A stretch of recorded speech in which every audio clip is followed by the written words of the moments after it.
So if we look just at the clinical trials that have been done with HIV-associated cachexia, and cachexia is the word for weight loss associated with a reduction in appetite, that you see in patients with various indications or disorders like HIV. So we have these licensed products already. What is that off the basis of? So there are at least 4 large clinical trials that have been carried out in HIV-associated cachexia, and all of them found a significant increase in appetite, calorific intake, so how much they ate, and a significant increased body weight with THC, and this was with a total of 221 patients. So this was sufficient evidence for these regulatory bodies to say, okay, this medication could be useful in patients with HIV for increasing appetite, increasing food intake, and increasing weight. There were also 2 positive randomized controlled trials in HIV with cannabis smoking that also found a significant benefit of cannabis smoking, so not just pure THC, but there isn't a licensed product for this, obviously. And some mechanism of action data shows that one of the reasons that THC in cannabis is beneficial is that it increases our natural appetite hormones that circulate in our body that stimulate us to eat. So that's one of the ways by which these compounds work. So what about anorexia nervosa? So this is kind of a different type of disorder in that it has quite a significant psychological component, but have there been any studies with cannabis-based medicine? So there are a few trials, and the data is slightly mixed about whether or not cannabis can be useful in this area. In one study, a small study with 25 women, there was a significant weight gain effect of dronabinol, so of THC, above placebo.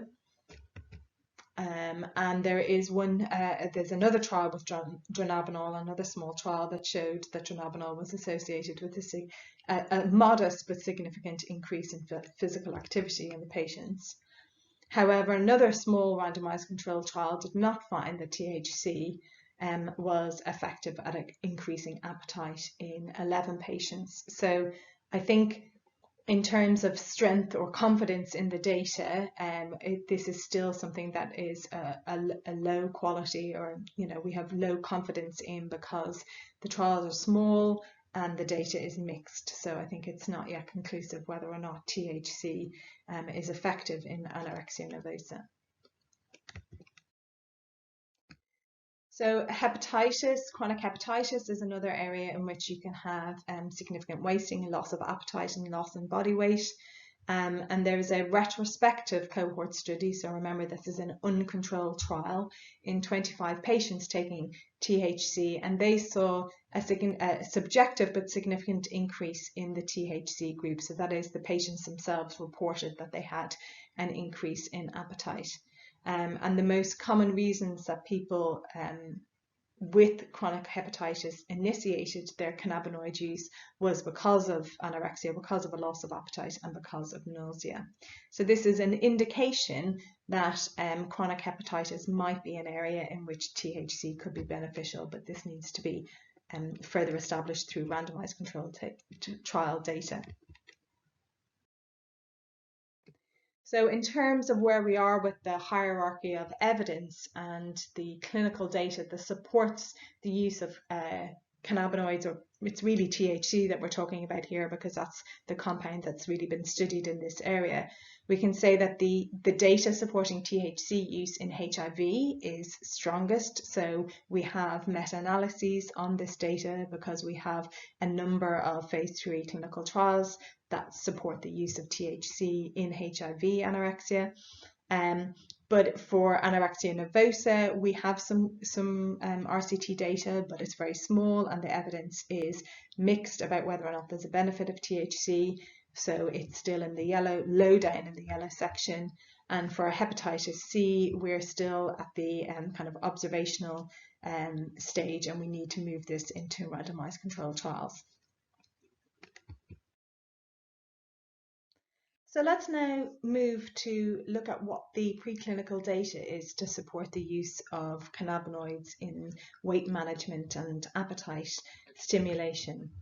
So we know quite well that the effects of THC and of cannabis with high THC content are CB1 mediated. So it's been very well shown that this effect can be blocked by CB1 antagonists. We know that we can stimulate the CB1 receptor either in the brain or in the body, so centrally or peripheral activation of CB1 can be effective. So it's not just a central effect of cannabis, and some people are pursuing the idea that we could have peripherally restricted CB1 agonists. So these are compounds that can't get into the brain and therefore can cause the high of CB1 activation in the brain, but you can still get the appetite stimulating effect of the peripheral activation of CB1 throughout the body, throughout the gut, and also in really important areas like our fat and our liver. There's very high expression of CB1 there, and that contributes to this weight gaining attribute of CB1 activation. There was on the market for a while a compound, a CB1 antagonist called rimonabant, which was used for weight loss. So people very quickly saw or knew that CB1 activation caused appetite stimulation. So it was quite a clever idea to say, well, could we block the CB1 receptor and cause weight loss? And this worked very well in patients who were obese and had metabolic syndromes, and it caused weight loss, but also a really significant improvement in the kind of metabolic parameters of these patients. But I mentioned in the lecture about mood that CB1 activation, yes, it stimulates appetite, but it also stimulates mood and positive well-being. So blocking that in the brain was actually a really detrimental thing, and that there was lots of incidences of depression and suicide in patients who used this centrally acting CB1 antagonist. But people are looking at whether or not we can peripherally restrict CB1 antagonists and still use those as weight loss agents. So what I mean by this is making a molecule that doesn't cross the blood-brain barrier, doesn't get into your brain, and so only works on the CB1 receptors throughout your body and your gut and your fat and your liver, and that blocking those might help as a weight loss therapy. So that's something that's still being investigated at the moment, as is conversely using these peripherally restricted CB1 agonists for promoting weight gain, but without having the psychotropic side effects of CB1 activation, because for some patients that's not tolerable. They do not like the kind of psychotropic, the euphoric effects of CB1 activation, and it can have a really negative effect for some people. So for some people, not allowing the CB1 agonist to get into the brain and causing that effect would be very beneficial. So we know that this effect is through CB1. We know that other cannabinoids can also stimulate weight. So it's not just THC. So for example, cannabinol, CBN, can also increase food intake, and that is also a CB1 mediated response because cannabinol can stimulate the CB1 receptor.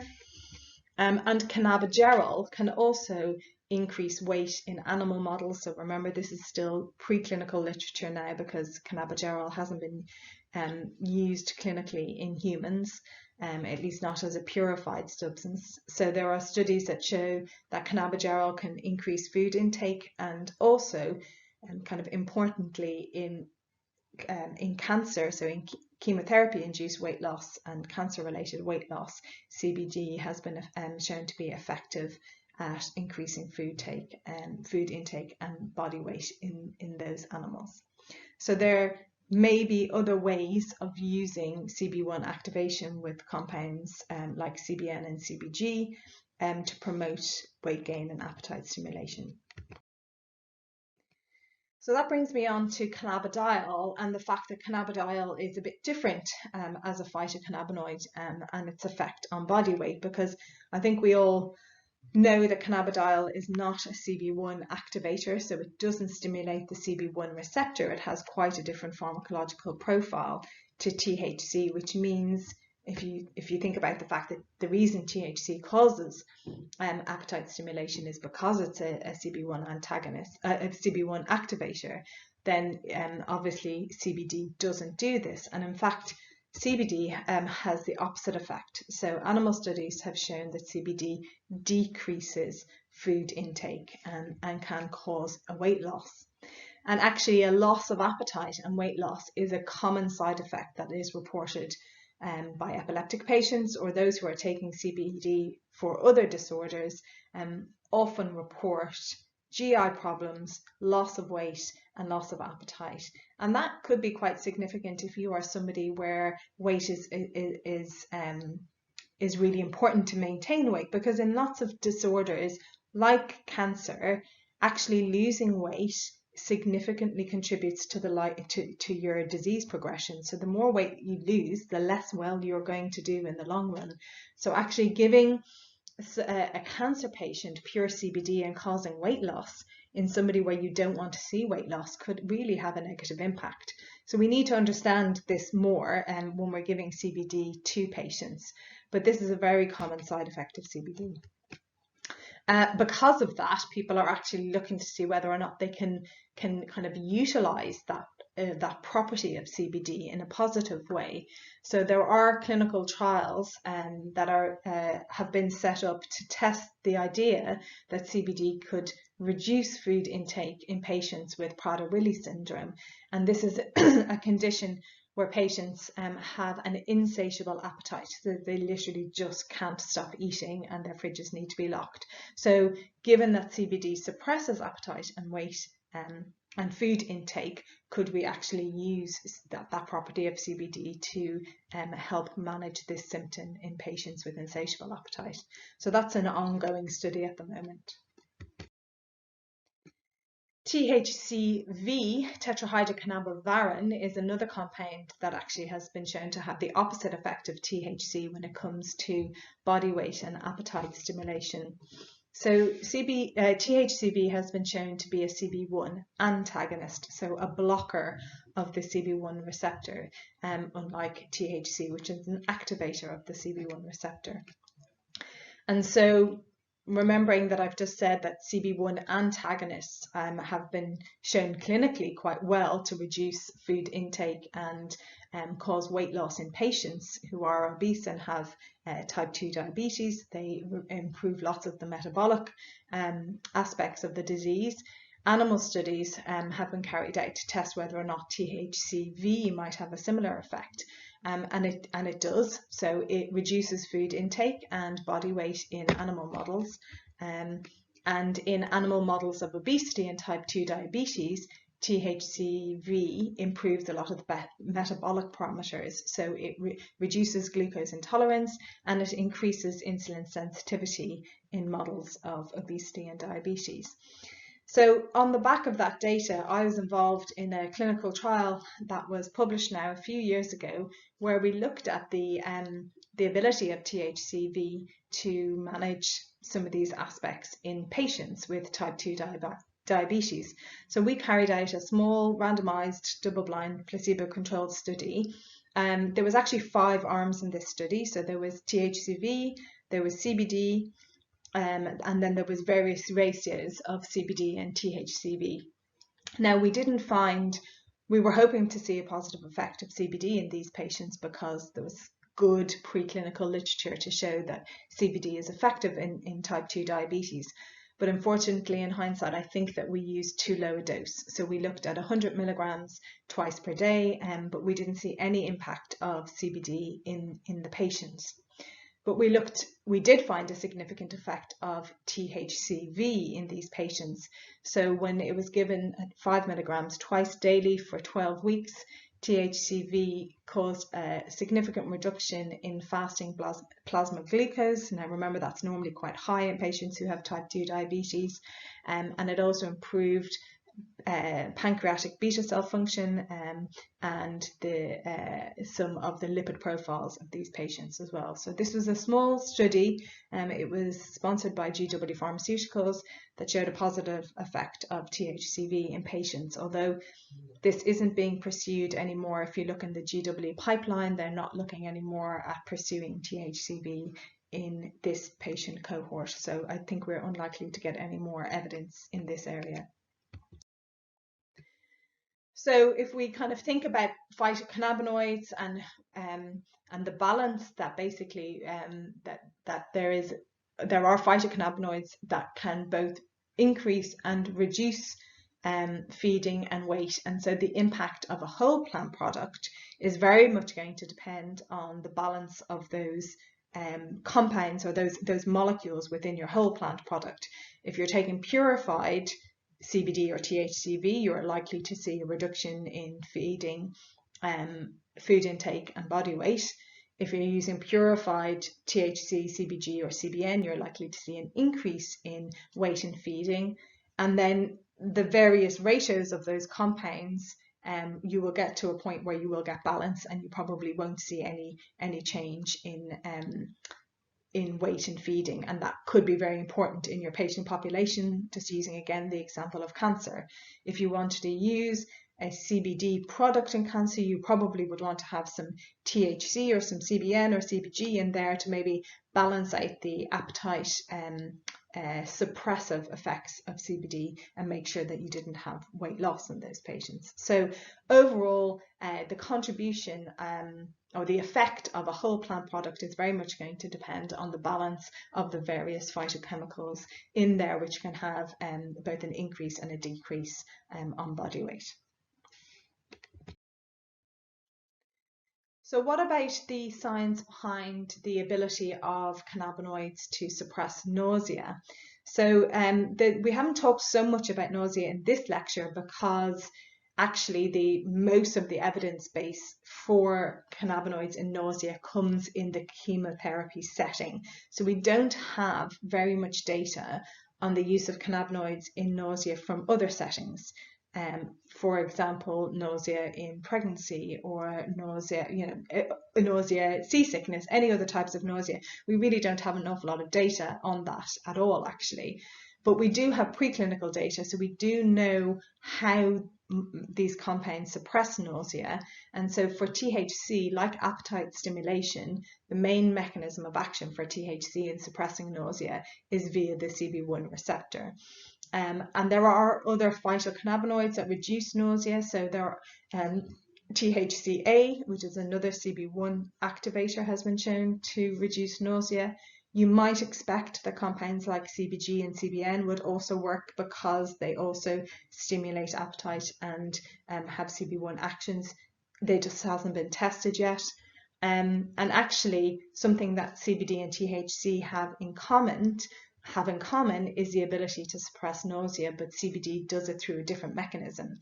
So for CBD, the mechanism of action is through serotonin receptor activation, and similarly for the acidic version, CBDA also suppresses nausea in animal models through the serotonin receptor. So this is one at least symptom management that THC and CBD do the same thing in, but through different mechanisms of action, whereas sometimes THC and CBD can have the opposite effect, like on body weight, but sometimes they can have the same effect, but through different mechanisms of action.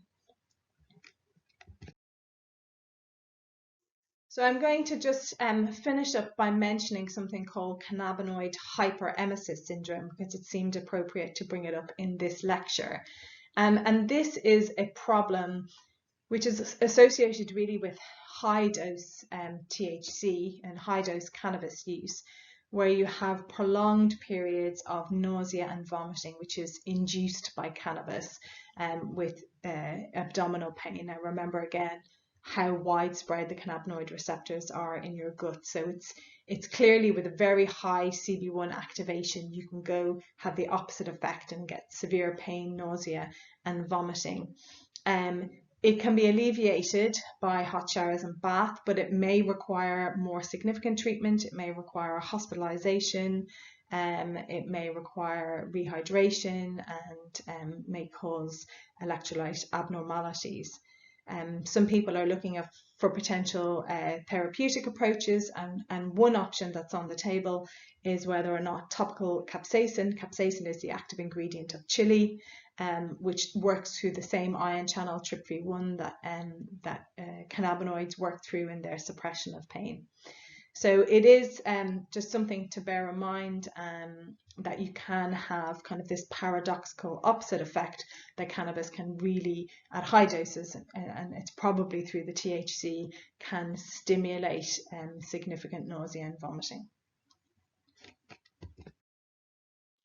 So to conclude this lecture, we have a good evidence base, so good clinical data suggesting that THC and CBD are effective at reducing the symptoms and reducing the use of traditional medications in inflammatory bowel disease, and this includes both Crohn's and colitis. And there is very strong supportive scientific evidence that underpins this, showing that there are multiple molecular targets involved for both CBD and THC, and we understand the mechanism of action. And really, this is just an area that needs further research to get a kind of greater clinical confidence for the use of cannabis-based medicines in these areas.